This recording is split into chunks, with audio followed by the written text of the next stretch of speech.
गद्दारांच्या राजकारणाला शह देण्यासाठी खऱ्या शिवसैनिकांनी पुन्हा रस्त्यावर उतरून संघर्षाची तयारी ठेवावी, असे आवाहन शिवसेना उद्धव बाळासाहेब ठाकरे पक्षाचे नेते तथा सचिव माजी खासदार विनायक राऊत यांनी केले. शिवसेना हा विचारांचा महासागर असून काही व्यक्ती पक्ष सोडून गेल्याने संघटना कमकुवत होणार नाही, असा विश्वासही त्यांनी व्यक्त केला.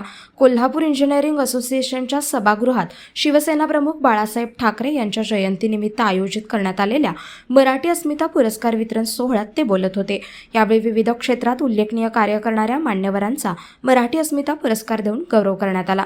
राऊत म्हणाले, शिवसेनेने अनेकांना नेतृत्व दिले, मोठी पदे दिली आणि जनतेमध्ये ओळख निर्माण करून दिली. मात्र सत्तेच्या आणि स्वार्थाच्या मोहापायी काहींनी पक्षाशी बेईमानी करत वेगळी वाट धरली.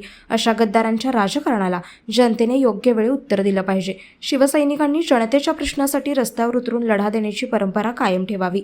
यावेळी अमोल बुड्ढे, पद्माकर कापसे, गजानन तोडकर, दिलीप देसाई, दीपक गौंड, शीतल धनवडे, राजू सांगावकर, सुजित हिरेमठ, संभाजी भोकरे, राजू यादव, संभाजी पाटील, रघुनाथ टिपुकडे, बाबूराव पाटील, तानाजी आंगडे, कमल पाटील, असलम सय्यद, ॲडव्होकेट सुषमा कवारे, विष्णू रेडेकर, बाळासाहेब नलावडे, अनिल दबडे, संजय लाड, मोडेकर आणि शुभांगी साळुंके यांना मराठी अस्मिता पुरस्कार प्रदान करून सन्मानित करण्यात आले.